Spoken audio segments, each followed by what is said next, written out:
Estaba a iniciar con una confesión personal. Gente, hermano, ¿veis? Daniel, uno hay un poco ahí. Gente, no dirán a nadie, hermanos. Ustedes nomás, Face nomás, YouTube, ¿qué más? ¿Qué de ahí? Les confieso, mis hermanos, que hace algunos años dijeron que venga a iglesia, a esta iglesia. Estaba en otra iglesia, estaba sirviendo en otra iglesia evangélica, eh, ocupado, muchos serios, actividades, digamos, de la iglesia. Entonces yo honestamente les digo, y dije, como ya convence, ya han hecho de... Ya. Entonces yo me quedé algún tiempo ahí y sabe que me pasaron unas cosas bien densas, tasas. Yo poniéndome a pensar ahora digo, capaz que me faltó orar al Señor y pedirle que el Señor me muestre su voluntad, que realmente era su voluntad que yo venga acá a servir de antes de lo que he venido, ya estoy. Pero antes, posiblemente me hubiera evitado, y yo digo, unas pruebas, no como las de Job, pero medias parecidas. Unas pruebas bravas, hermano. No sé si en la voluntad de Dios yo tenía que pasar por esas pruebas de todos modos, aunque hubiera venido acá a servir, igual hubiera tenido que pasar esas pruebas. La verdad, viendo hacia atrás retrospectivamente, pongo a pensar, digo, posiblemente me faltó preguntar al Espíritu de Jesús, al Espíritu Santo, ¿cuál es tu voluntad? Yo honestamente estaba bien ahí donde estaba sirviendo. Aparentemente me iba bien, el servicio, estaba ministrando, había mucha necesidad, estaba practicando los dones que el Señor me ha dado, aparentemente estaba bien, pero a veces los caminos nuestros no son los caminos de Dios. ¿Sí le ha pasado? Que a veces usted dice, yo creo que la voluntad de Dios es tal cosa, ser tal cosa, puede ser ir a cierta iglesia o mantenerse en una iglesia, pero de pronto usted dice, no, pero a mí me gusta esta otra iglesia, vamos a poner las iglesias, ¿no?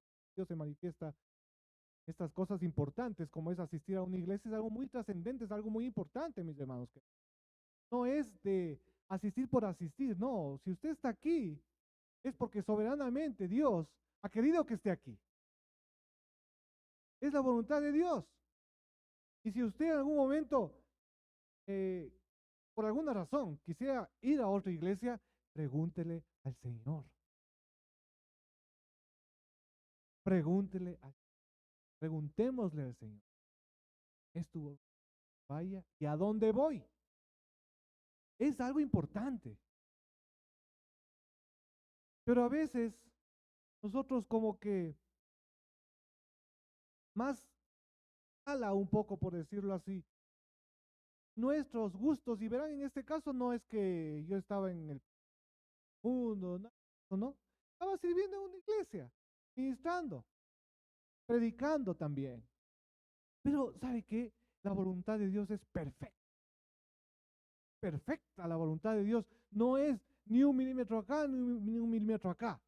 Estas cosas importantes, como asistir, congregarse, servir al Señor, es perfecta. Otras como la persona con la cual usted va a pasar el resto de su vida, por ejemplo, es importantísimo también. El Señor está interesado en guiarle, darle dirección, sabiduría para que tome una buena decisión. Obviamente no estoy pensando en cosas como comprarse un pantalón azul o comprarse un pantalón negro. Esas trivialidades no, pero cosas importantes en la vida, congregarse en la iglesia del Señor es importante. Entonces,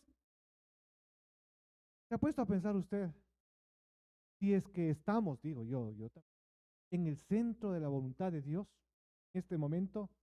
O si es que estamos, yo me incluyo, movido un poquito, unos milímetros, no en el centro, sino medio desviadito, porque quiero hacer lo que yo quiero, porque me gusta más esto otro, y a veces no son cosas malas necesariamente, son cosas buenas, pero no es lo perfecto, no es el centro de la voluntad de Dios. Qué maravilla estar en el centro de la voluntad de Dios, ¿no es cierto? Agradarle a Dios con lo que hacemos y tener esa seguridad, esa certeza en nuestro corazón. Le estoy agradando a Dios con lo que estoy haciendo. Pero también viene la duda, lo que quiere el Señor. Le he preguntado esto al Señor. ¿Cuáles son las consecuencias de no obedecer al Espíritu de Dios? Posiblemente una de las consecuencias que yo sufrí fue esas pruebas que posiblemente yo no las tenía que pasar si es que yo era más sensible a la voz del Espíritu Santo y venía a servir acá antes de lo que yo tenía pensado. Posiblemente hubiéramos establecido una plataforma, una base de liderazgo más sólida, con más tiempo aquí. Yo tengo algunos años, pero no son muchos aquí realmente. Entonces, miren, ¿cuáles son las consecuencias de no obedecer al Espíritu de Dios? ¿Y cuál es la bendición de obedecer al Espíritu Santo de Dios? Veamos en la palabra del Señor esta respuesta. En Hechos, libro de Hechos, que estamos en la serie de Hechos. Recuerden, mis hermanos queridos, estamos en la serie de Hechos, libro maravilloso. Vamos a seguir de manera secuencial, positiva, secuencial en el libro de Hechos. Ya recuerden la semana anterior, la predicación, a ver quiénes se acuerdan algo, era de un poquito de retroalimentación. Siempre los predicadores necesitamos un poco de retroalimentación porque a veces nos sentimos un poco solitarios aquí, hermanos. Solitaria la predicación, hermanos queridos. Difícil, un poco solitaria. Pero si ustedes me ayudan y me dan una mano, a ver, ¿sobre qué fue el tema del domingo anterior? Ahí en el Facebook pueden escribir en los comentarios también. YouTube. Escriban nomás en los comentarios. El Espíritu Santo, poder del Espíritu Santo, muy bien.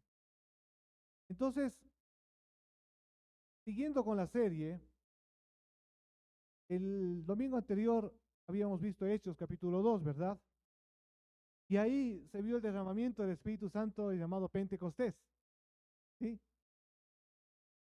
Inmediatamente después de esta manifestación sobrenatural del Espíritu Santo en lenguas de fuego y como terremoto, ¿no? Y viento huracanado, y que era algo sísmico, algo medio poderoso.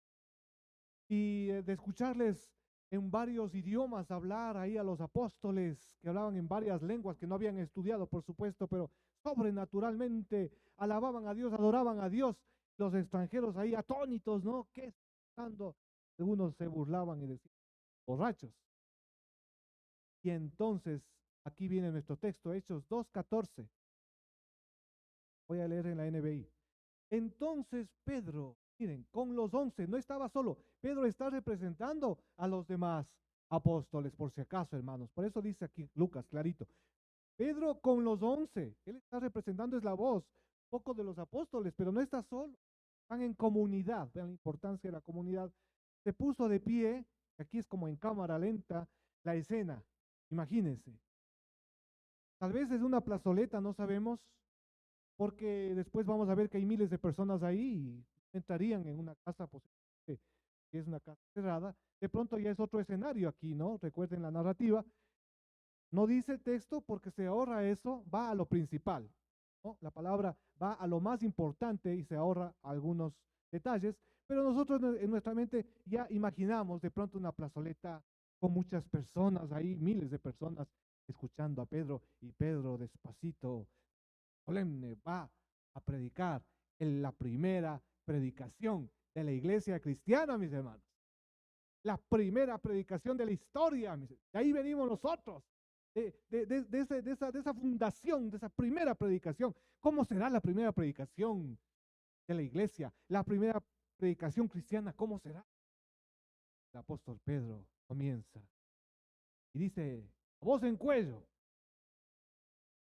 compatriotas judíos, imagínense a Pedro, un pescador humilde, vestido humildemente, vemos con barba tal vez, con sandalias, no era una persona que tenga lujos. Él grita y dice, compatriotas judíos y todos ustedes que están en Jerusalén, déjenme explicarles lo que sucede. Presten atención a lo que les voy a decir. Es muy importante lo que va a decir. Estos no están borrachos. Estos que ustedes ven acá, demás apóstoles, no están borrachos, como suponen ustedes. Apenas son las 9 de la mañana. ¿Cómo podrían estar borrachos tan temprano? No están borrachos. En realidad lo que pasa, ¿saben qué pasa? Les dice a toda esa multitud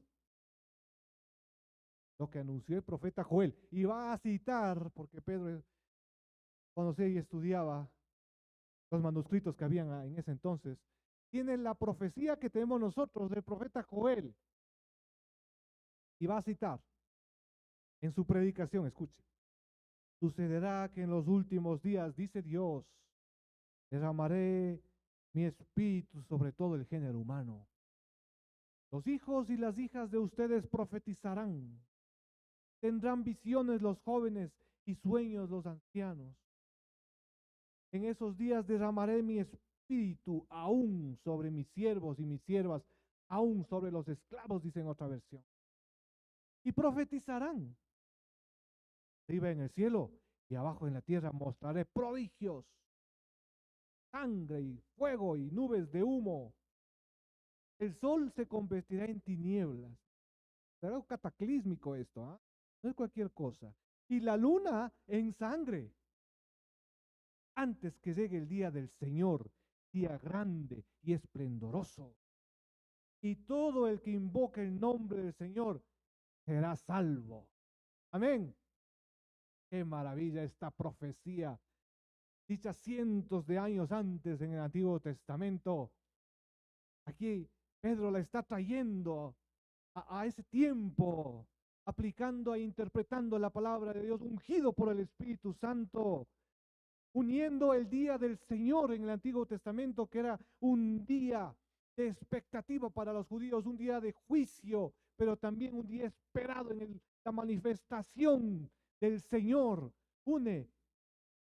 Hace un puente con el Antiguo Testamento y dice ese día, el día del Señor, ese día grande, ese día de juicio para los enemigos de Dios, pero también ese día de restitución, de bendición para los que le servimos al Señor. Ese día, antes de que llegue ese día, será derramado el Espíritu Santo, dice. Posiblemente ese día Pedro lo está relacionando con la segunda venida de Cristo también en este texto.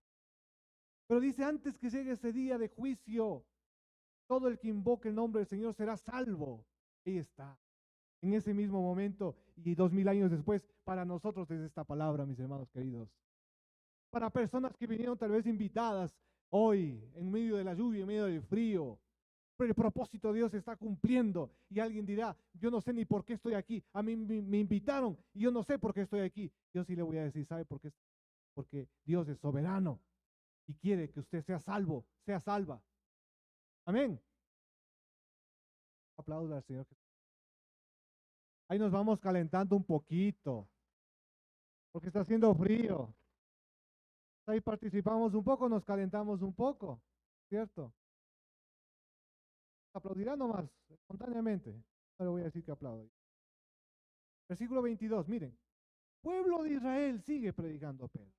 Escuchen esto.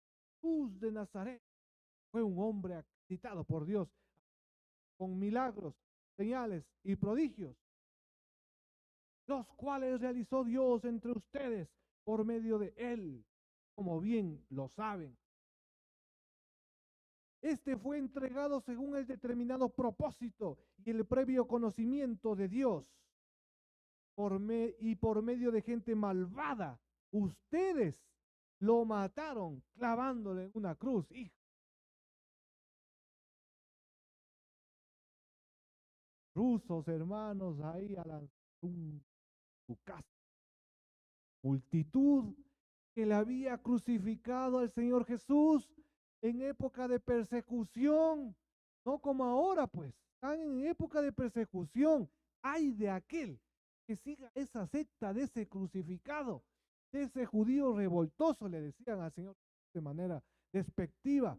Ay de aquel, porque a ese le vamos a expulsar de la sinagoga, le vamos a apresar y va a morir igual que ese sedicioso que le decían. Y así murió Jesús como un sedicioso, ¿no? Alguien que estaba supuestamente agitando el orden público y el orden instituido de Roma, y también por los fariseos y los judíos levantando calumnias para crucificarle. Ahí ese es el ambiente, el escenario es ese.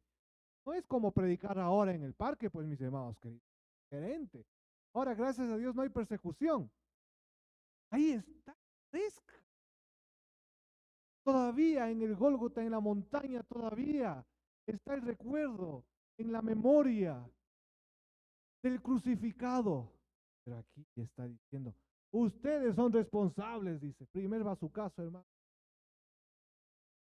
Ese es un misil. Vamos a ver qué pasa. Sigamos leyendo. Versículo 24. Sin embargo, dice Pedro, miren, Dios lo resucitó, librándolo de las angustias de la muerte, porque era imposible que la muerte lo mantuviera bajo su dominio. ¿Quién está hablando aquí? ¿Acaso no fue él el que le negó a Jesús una vez? ¿Cuántas veces? ¿2 veces? 3 veces. Oh, al Señor. ¿Acaso no es el mismo Pedro que estaba temeroso de su propia vida, de su propio pellejo? Que le dejó solo a Jesús cuando Jesús más lo necesitaba, que se quedó dormido cuando Jesús le dijo, oren para que no caiga en tentación, estoy en una angustia de muerte. Y le salían a Jesús sudaba esas gotas de sangre por la angustia. Demostrado médicamente cuando una persona está en esa angustia, si pasa eso, y les comienza a gotear por los poros sangre. Pero Pedro se quedó dormido con los otros dos. Y después le abandonó a Cristo. El mismo Pedro. Algo pasó con él. ¿Por qué ahora esa valentía, ese coraje? ¿Por qué es tan frontal? El primer mensaje y la primera predicación de la historia de la iglesia, miren, es profética, es confrontativa, no dora la píldora, les está diciendo en la cara, ustedes le mataron. Ciertamente, esto es porque Pedro está obedeciendo al Espíritu de Jesús. Ya está lleno del Espíritu Santo, pero ahora está obedeciendo al Espíritu Santo que le dice, predica la palabra, diles en la cara, profetiza, denuncia el pecado. Yo estoy vivo, dice el Señor Jesucristo. Yo estoy vivo a través del Espíritu Santo. Apláudele al Señor Jesucristo. Es el mismo espíritu que tiene usted y que tengo yo, mis hermanos queridos, mis hermanas. Es el mismo Espíritu Santo que puede tener usted, amigo, que tal vez ha venido invitado, que nos está viendo en el internet, posiblemente. Y que si usted se entrega de todo corazón al Señor Jesucristo, el Espíritu Santo de Dios, el Espíritu de Cristo, va a entrar en su corazón, va a entrar en su vida. Y usted va a ser salvo, va a ser salva. Y va a tener vida eterna aquí, hoy, en este mismo instante. Ese es el milagro del Espíritu Santo de Dios. Pero vayamos a Lucas 20:19, sin perder de vista este texto de Hechos. Vayamos a Lucas, que es del mismo autor, ¿no? Algunos dicen que Hechos es la continuación del Evangelio de Lucas. Se va a proyectar la cita, Lucas 20:19, la cita nomás. Es necesario que todos traigamos la Biblia para poder leer la cita completa. Lucas 20:19. Lucas 20:19. ¿Ya tenemos todos? ¿Está proyectando aquí la cita? Gracias, mis hermanos, por su alimentación. Los maestros de la ley y los jefes de los sacerdotes, cayendo en cuenta que la parábola iba contra ellos, porque Jesús había predicado una parábola, Jesús estaba predicando, pero los maestros de la ley, estos mafiosos religiosos de esa época, que tenían mucho poder, por supuesto, se dan cuenta que esa parábola era dirigida para ellos. Era con dedicatoria esa parábola. El Señor Jesús tampoco daba la píldora, hermanos. Buscaron la manera de aplaudirle y felicitarle y darle regalos y bendecirle. ¿Eso dice la palabra? ¿Qué dice la palabra? Buscaron la manera de echarle mano o de arrestarle, dicen otras versiones, en aquel mismo momento. O sea, hizo facto, ahí, arrestémosle. Miren, nos está haciendo quedar mal frente al pueblo. Esa parábola fue con dedicatoria. Les llegó, a mí también, nos llegó a toditos. No, pues este hombre ya se está pasando, no, arrestémosle. Y después le matamos. Pero temían. ¿Quiénes? Pueblo. Ahí alguien dijo,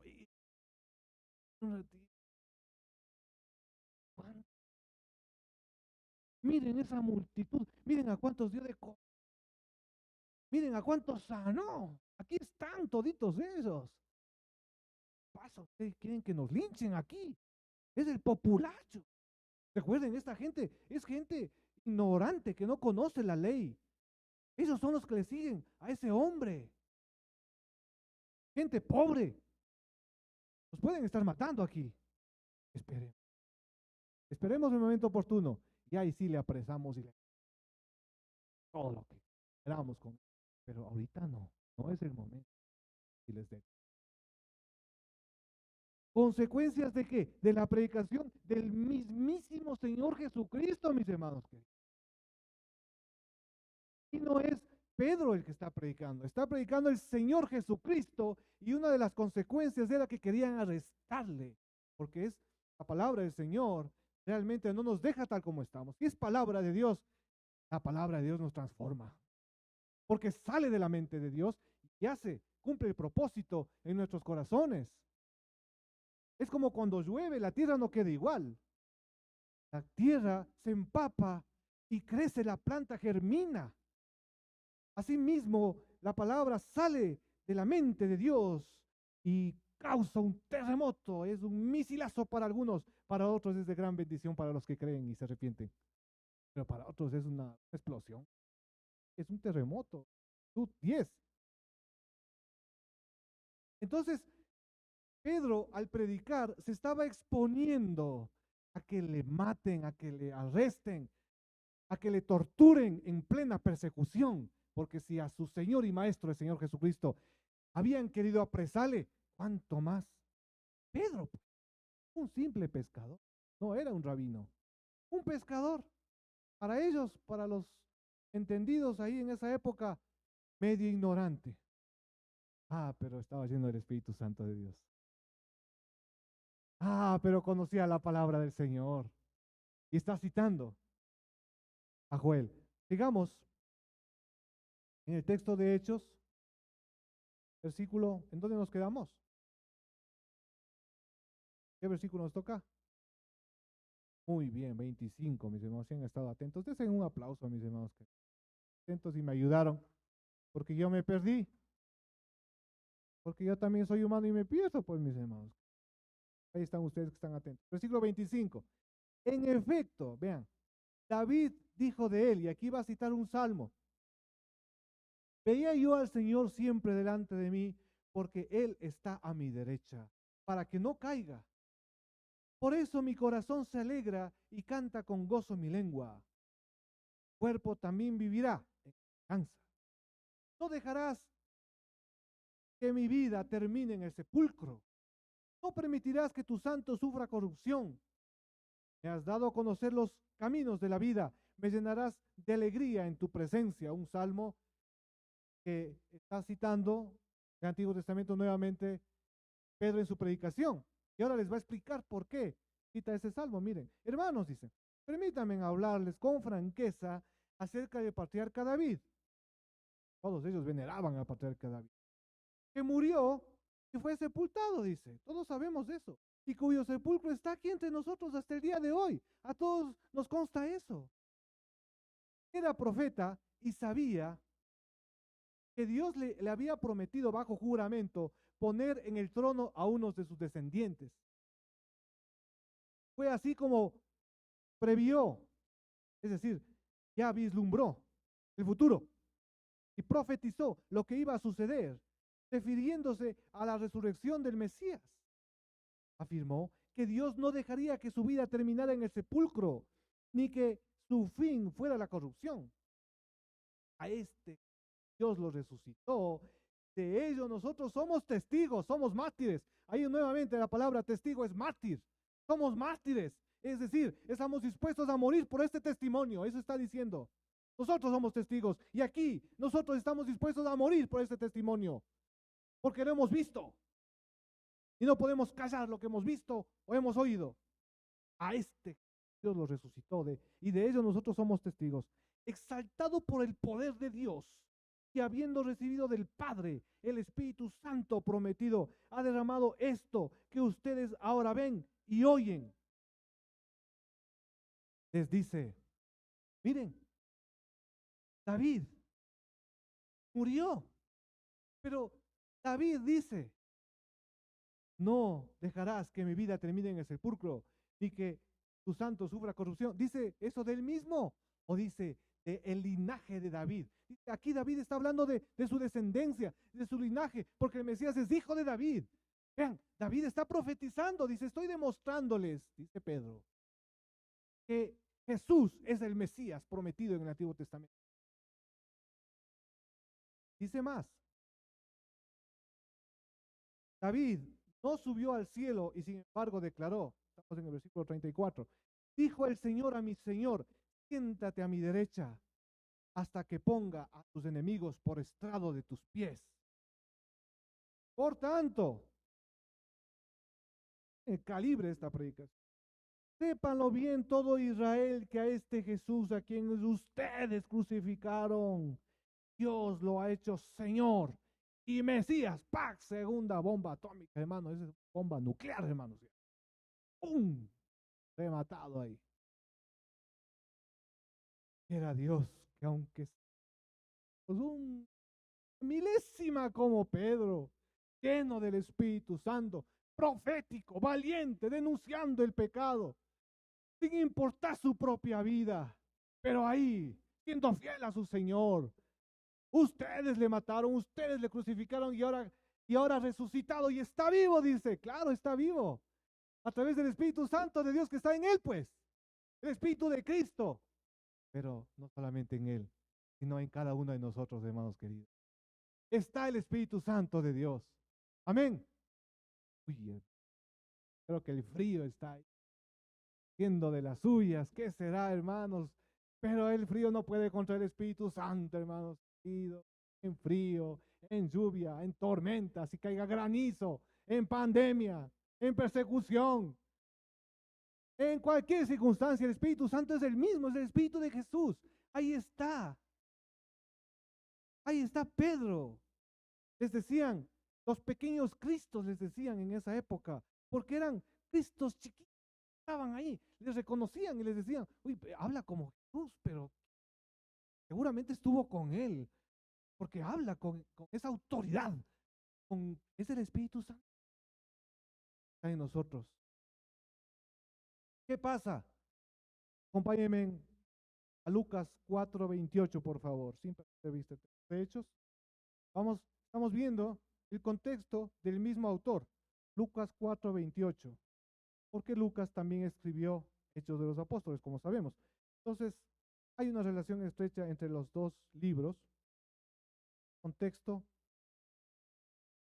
del mismo autor.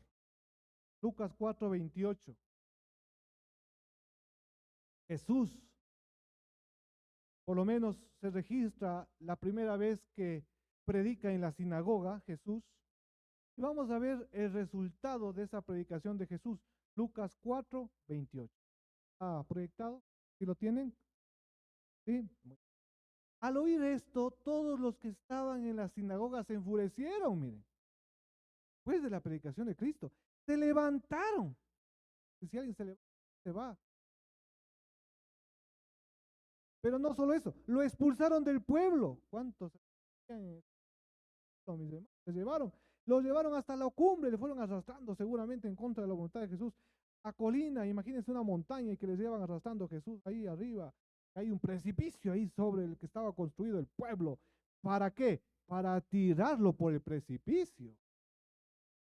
Pero él pasó en medio de ellos y consecuencias resultan de la predicación del mismísimo Señor Jesucristo. Bomba atómica, hermano. La predicación de la palabra tiene consecuencias poderosas.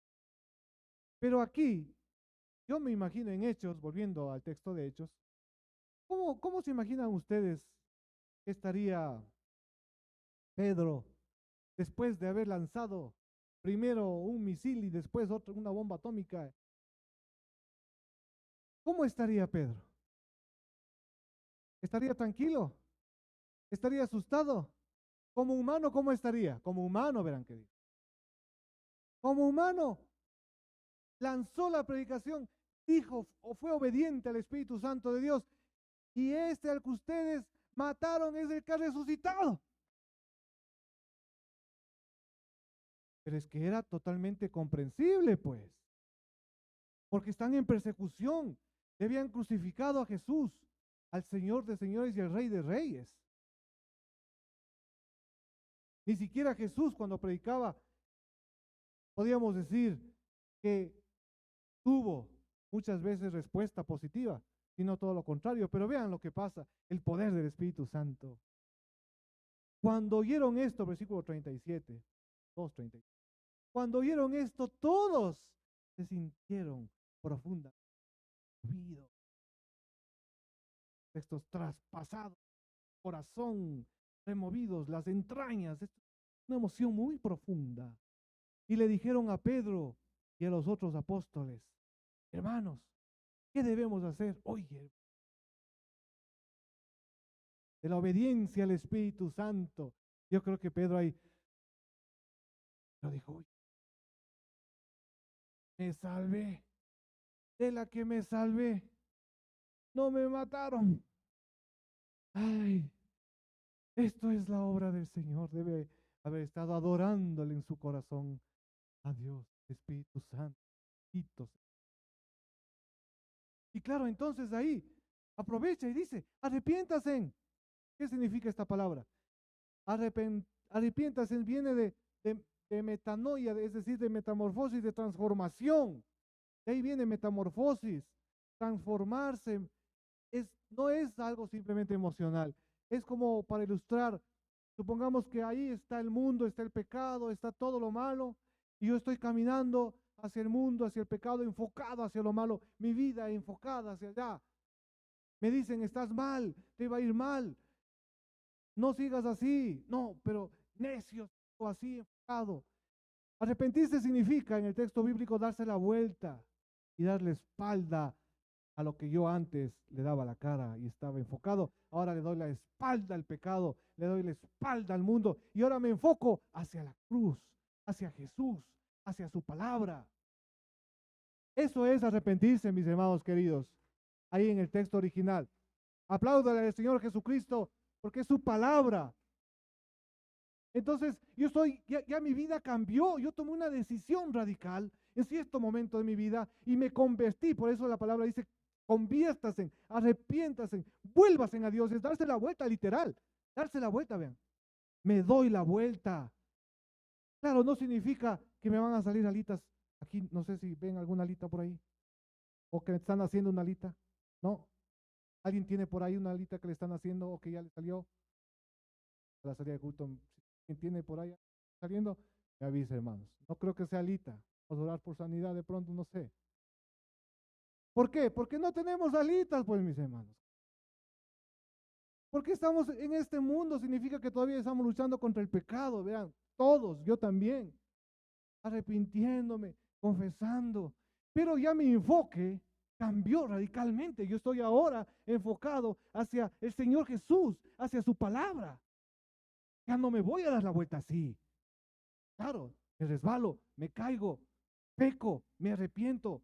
La sangre de Cristo me limpia, pero le pido otra vez que el Espíritu Santo me perdone, que el Señor me perdone, que me llene con su Espíritu Santo. Mi enfoque cambió radicalmente. ¿Cuál es la evidencia de esto que hay en el corazón del arrepentimiento genuino? Miren, 38. Arrepiéntase y bautícese. Es decir, den testimonio público ante esta multitud. Vean, acá nomás hay un río, el río Jordán.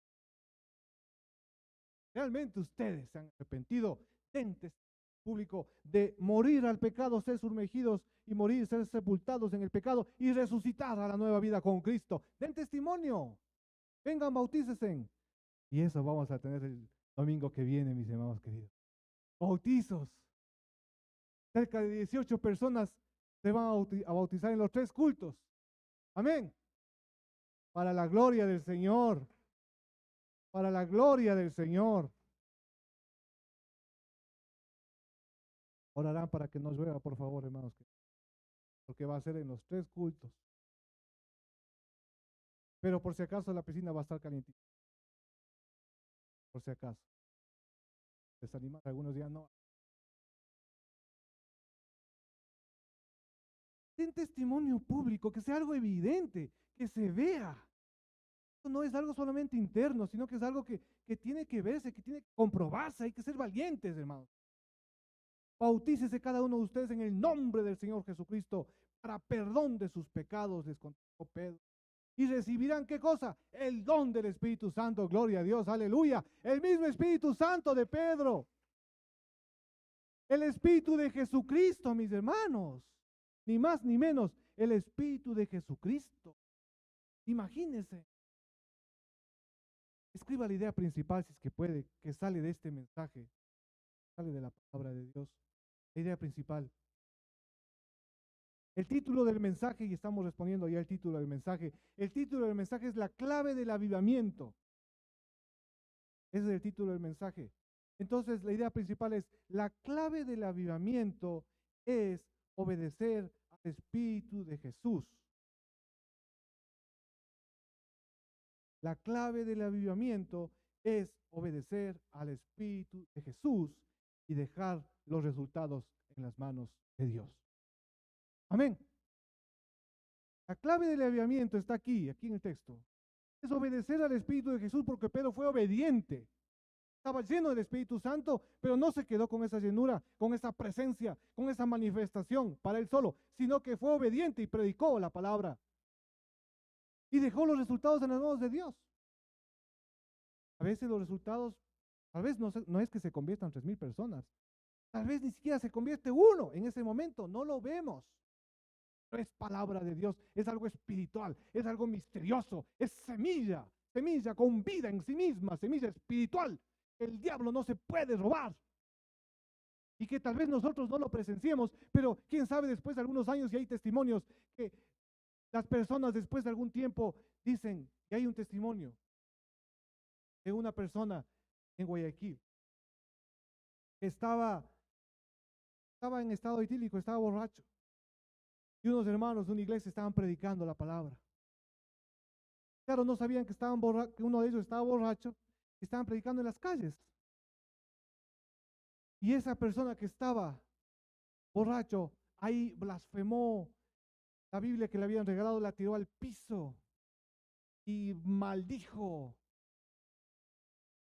Pasaron algunos años, se acerca una persona a uno de los que estaba predicando ahí en la salida del culto, y dice: pastor, ¿usted se acuerda de mí? Esto es verídico. Discúlpame, ¿no?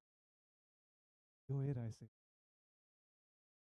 que le tiré la Biblia, que blasfemó. Pero el Señor me salvó. Vengo a pedirle perdón a usted y a pedirle perdón a Dios. Transformado por la palabra de Dios, aún estando borracho. Eso es algo incomprensible, pero es que el Espíritu de Dios rebasa todo lo que nosotros podemos pensar. La palabra es muy poderosa. Miren, ¿qué más dice la palabra del Señor? Recibirán el don del Espíritu Santo. Versículo 39. En efecto, la promesa es para ustedes. ¿Para quiénes? ¿Será solo para los apóstoles? ¿Solo para los pastores? ¿Solo para los profetas? ¿Solo para los ungidos? ¿Para quién es la promesa? Para ustedes, para sus hijos y para todos los extranjeros. ¿Cuántos extranjeros hay aquí ahora? Es decir, para todos aquellos a quienes el Señor nuestro Dios quiera llamar. Y con muchas otras razones les exhortaba insistentemente: sálvense de esa generación perversa. Y pues los que recibieron su mensaje fueron bautizados y aquel día se unieron a la iglesia. ¿Cuántas personas? 3,000 personas. Dígame si eso no es avivamiento, mis hermanos queridos. Eso es avivamiento. La clave del avivamiento es obedecer al Espíritu de Jesús y dejar los resultados en las manos de Dios. Porque ciertamente a veces no se convierten así tantos. Esto es verídico. Quiera que proyecten, por favor, una casa. Una casa, van a ver ustedes una casa antigua, ya van a entender de qué se trata. El predicador Seymour y el pequeño grupo de nuevos seguidores pronto se trasladaron a la casa de Richard y Ruth, el 214 de la calle North Bonnie. Las familias blancas de las iglesias de santidad locales comenzaron a asistir también, algo histórico del naciente movimiento pentecostal, ya que en los Estados Unidos en esa época existían grandes discriminaciones raciales. Estamos hablando hace muchos años, pero ahí estaban gente de toda raza, estaban gente afrodescendiente, estaban blancos, todo el mundo estaba reunido. Pero ¿qué pasaba en ese grupo? Y esto es algo histórico. El grupo se reunía, miren, escuchen. El grupo se reunía periódicamente y oraba por el bautismo del Espíritu Santo, es decir, por la llenura del Espíritu Santo y la confirmación de la palabra. ¿Qué palabra? Esta palabra. Y en los postreros días, miren, la profecía de Joel, dice Dios: derramaré mi espíritu sobre toda carne. Esto fue el 9 de abril de 1906. Hoy hay más de 500 millones de creyentes en todo el mundo. La denominación pentecostal es actualmente la segunda en tamaño detrás de la Iglesia Católica y es la forma de cristianismo de más rápido crecimiento hoy. El avivamiento de la calle Azusa. Este es el avivamiento de la calle Azusa, hermanos. Es comúnmente considerado como el comienzo del movimiento pentecostal moderno hoy en día. Y ahora quisiera que proyecten la segunda, donde están reunidos ahí un grupo. ¿Sí les ven? ¿Ven ese lugar como algo lujoso? Ni siquiera tienen púlpito, hermanos. Era como un garage. Ahí están, dice que no tenían ni púlpito, que se sentaban en cartones, en cajas. Pero ahí estaban ellos clamando, buscando al Señor, diciendo: Señor, cumple tu palabra. Fueron obedientes al Espíritu Santo y comenzó el avivamiento, conocido como el avivamiento de Azusa, un avivamiento histórico. Mandaron misioneros a muchas partes del mundo. Fue por personas que fueron obedientes al Espíritu Santo y dejaron resultados en las manos de Dios. Por eso, pongámonos de pie mañana y digámosle al que genera avivamiento: Él es el único. Los avivamientos no se pueden prefabricar, hermanos queridos. Alguien dice: no, es que si le traemos a tal predicador, verán que él trae avivamiento porque trae. No, no se trata de personas. No se trata de Pedro, no se trata de nadie. Se trata del Espíritu Santo de Dios, que soberanamente, si nosotros le buscamos, le clamamos y somos obedientes, el Espíritu Santo trae el avivamiento. Amén. Digámosle al Señor: sí, el alfa, la omega. Ese es nuestro Señor Jesucristo que está aquí, su Espíritu Santo está aquí. El principio y el fin, a Él le vamos a adorar. Al que es el principio y el fin. Y el gran yo soy del Antiguo Testamento es el Señor Jesucristo. Me rindo. Rindámonos ante Él. A ti, el Todopoderoso, el que es y quien será. El gran yo soy, me entrego. Yo quiero que gobiernes mi vida, digámosle al Señor. Me doy en sacrificio a ti. Yo quiero que tú ordenes mi caminar y que siempre viva en tu voluntad, en la voluntad perfecta de Dios. Queremos estar. Y la voluntad perfecta de Dios es que seamos llenos del Espíritu Santo hoy mismo, para honra y gloria del Señor, porque estamos en los posteros días. Amén. Y el Espíritu Santo está dispuesto. ¿Nosotros estamos dispuestos? Clamémosle al Señor con esta adoración y esta alabanza.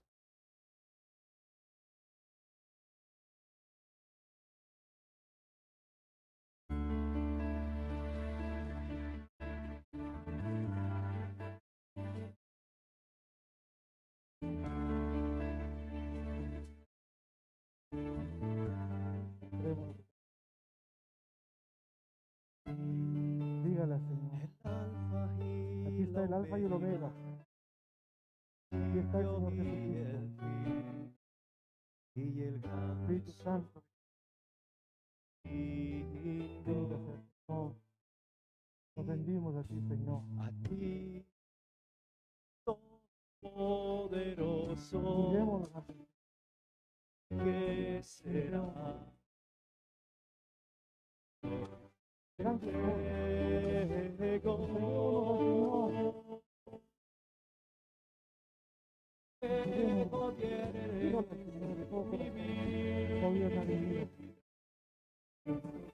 Estoy en sacrificio a ti. Quiero que tú ordenes mi camino. Siempre en tu voluntad. Quiero vivir siempre tu voluntad. Hacemos. Aquí está el Espíritu Santo de Dios.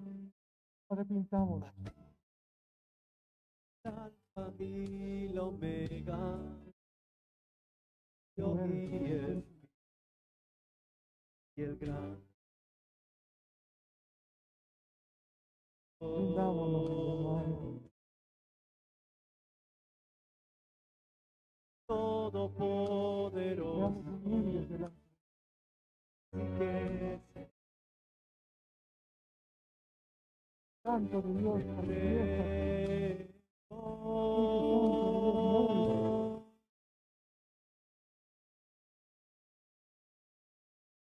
se estoy en sacrificio a ti. Que te ordenes caminar, siempre viva en tu voz. Háblala, Señor.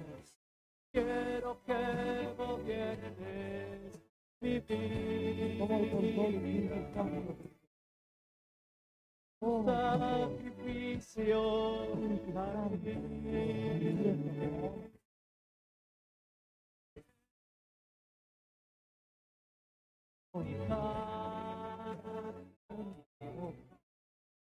Siempre viva en tu voluntad. Siempre viva en tu voluntad. Gracias, Padre.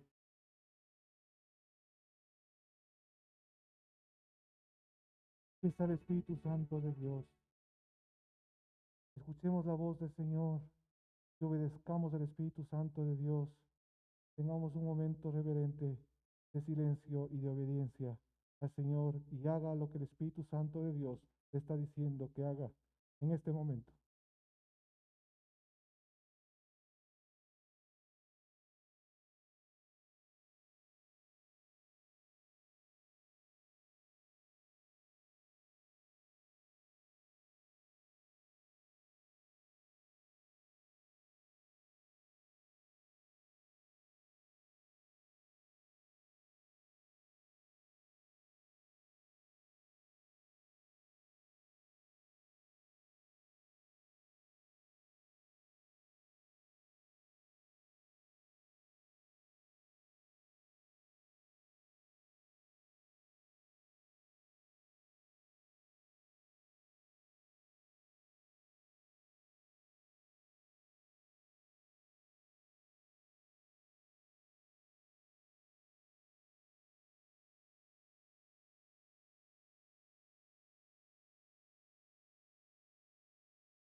pero en todos estos,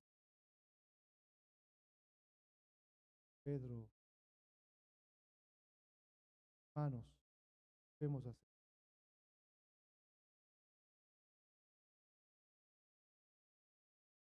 don,